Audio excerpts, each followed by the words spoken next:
When Rachel saw she had no children, chapter 30 of Genesis. Remember, this is in the video section because it's longer than 3 minutes.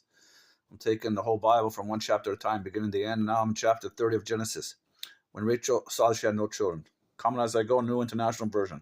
When Rachel saw that she was not bearing Jacob, as Israel, any children, she became jealous of her sister Leah. So she said to Jacob, "Give me children or I'll die." Jacob became angry with her and said, "Am I in the place of God who has kept you from having children?" 3. Then she said, "Here is Bilhah, my maidservant." See, remember I said before, she gave it to him, her to him, because they had power, unfortunately, in these times. It was a bondwoman. So Jacob had the 12 tribes, 12 sons from 4 women. Each maidservant of each of Leah, and Rachel. So that's 4. Here is Bilhah, she said, Rachel to Jacob, "My servant. Sleep with her, have sexual relation with her, so that she can bear children for me, and that through her I can build a family." Well, she was in more depression of having a child than to be jealous for her husband doing that. In God's eyes, one wife, one man from the Garden of Eden. Anyhow, enough said. Verse 4. So she, Rachel, gave her servant Bilhah as a wife. It says as a wife, like a wife, but I don't think it ever says they legally married or like a concubine, who didn't have the full rights. And Jacob slept with her, had sexual relations, and she became pregnant, gravid, and bore him a son. The maidservant bore Jacob a son. Then Rachel said, "God has vindicated me. He has listened to my plea and given me a son." Because of this, she named him Dan. I think that means vindication. Let me check that.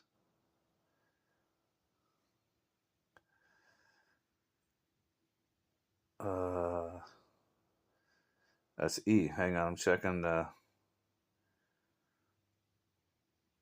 Yeah, vindicated. They think Dan means most likely. Anyway, 7.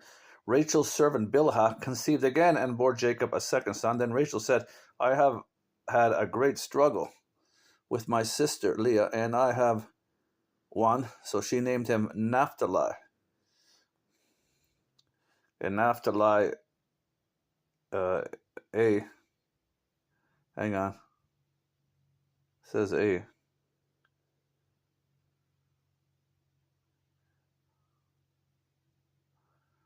Anyhow, I don't see it there, but anyhow,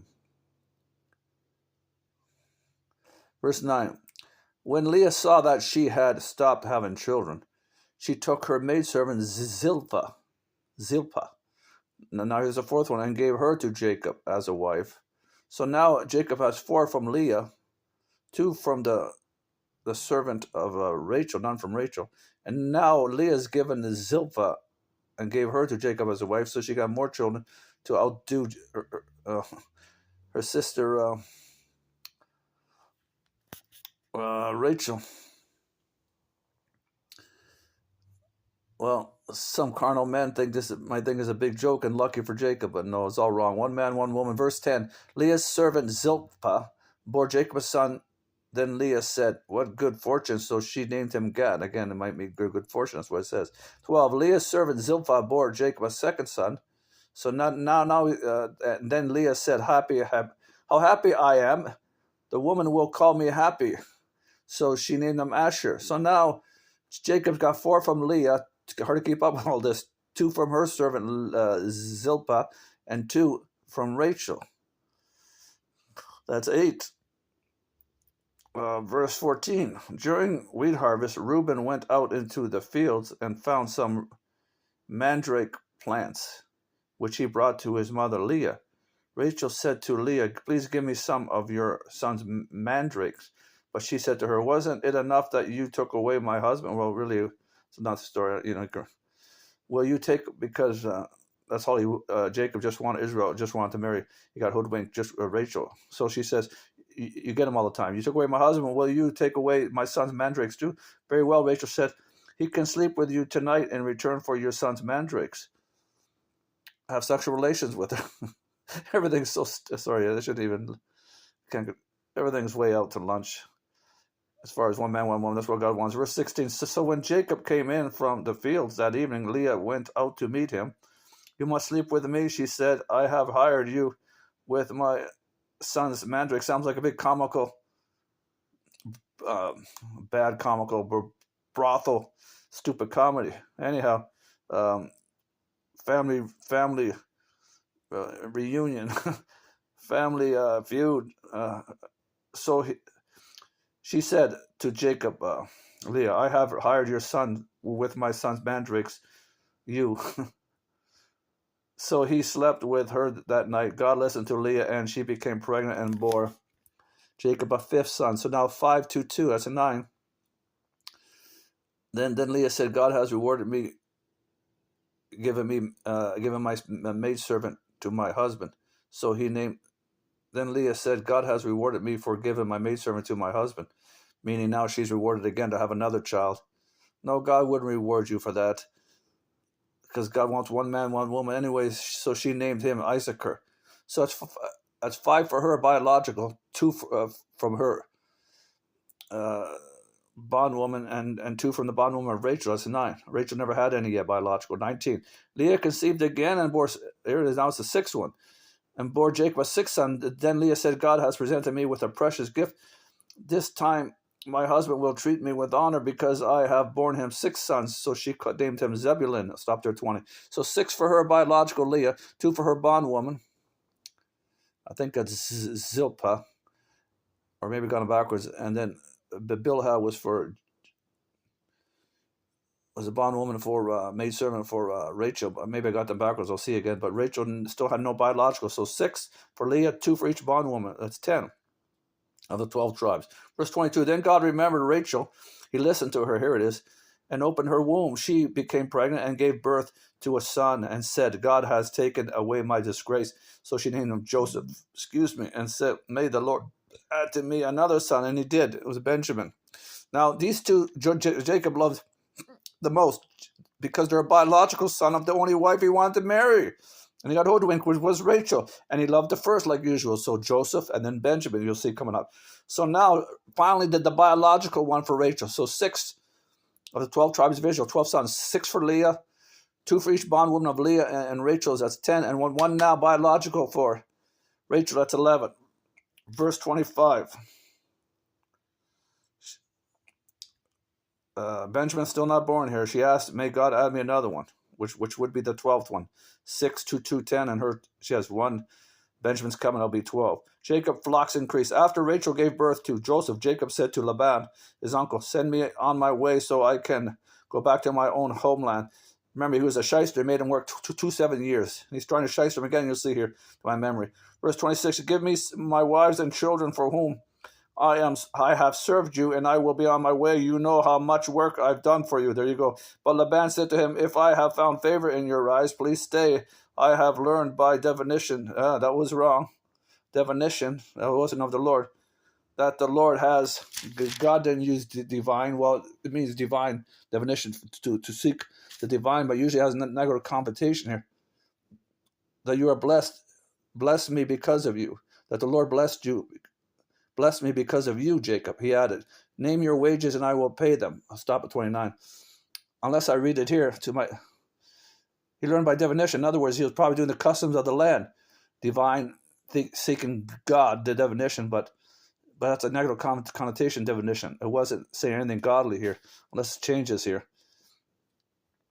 Anyhow, 29, Jacob said to Abraham, remember, he didn't know Abraham's God, and on. He stayed back.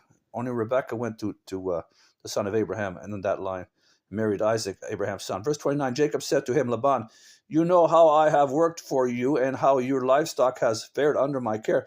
The little you have before I came has increased greatly, and the Lord has blessed you wherever I have been. But now when may I do something for my own household? 31, what shall I give you? He asked Laban.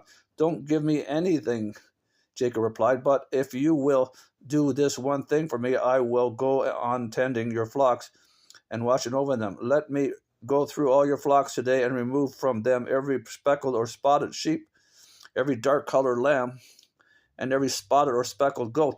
They will be my wages. and my honesty will testify for me in the future. Whenever you check on the wages you have paid me, any goat in my possession that is not speckled or spotted, or any lamb that is not dark colored, will be considered stolen. 34. Agreed, said Laban, because he thought there wasn't too many of those around. But Jacob did a little trick. I didn't know about mating practices amongst these animals that increase those types. You know what I mean? Just like you do with dogs and stuff for different breeds. Here you go, 34. Agreed, said Laban. Let it be as you have said. That same day he removed all the male goats that were speckled or spotted, and all the speckled or spotted female goats, parentheses, all that had white on them, in a parentheses, and all the dark colored lambs, and he placed them in the care of his sons. Check the time. Then he put a 3-day journey between himself and Jacob, while Jacob continued to tend the rest of Laban's flocks. Jacob, however, took fresh. Here it is. Jacob, however, took fresh cut branches from poplar, almond, and plane trees and made white stripes on them by peeling the bark. It's a little trick here, a little ruse, and exposing the white inner wood of the branches. Then he placed the peeled branches in all the watering troughs, so that they would be directly in front of the flocks when they came to drink. When the flocks were in heat, there you go, and came to drink, they mated in front of the branches, and they bore young that were streaked or speckled or spotted. Jacob set apart the young of the flock by themselves, but made the rest face the streaked and dark-colored animals that belonged to Laban.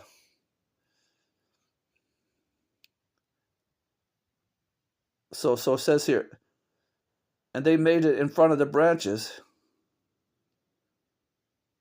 Okay. The flocks, and they bore young that were speckled and spotted, because of the branches were he made them spotted and white. So I guess that influenced them. 39. Then they verse 40. Jacob set apart the young of the flock by themselves, but made the rest face the streaked and dark-colored animals that belonged to Laban. Thus he made separate flocks for himself and did not put them with Laban's animals. So in other words, he selected here.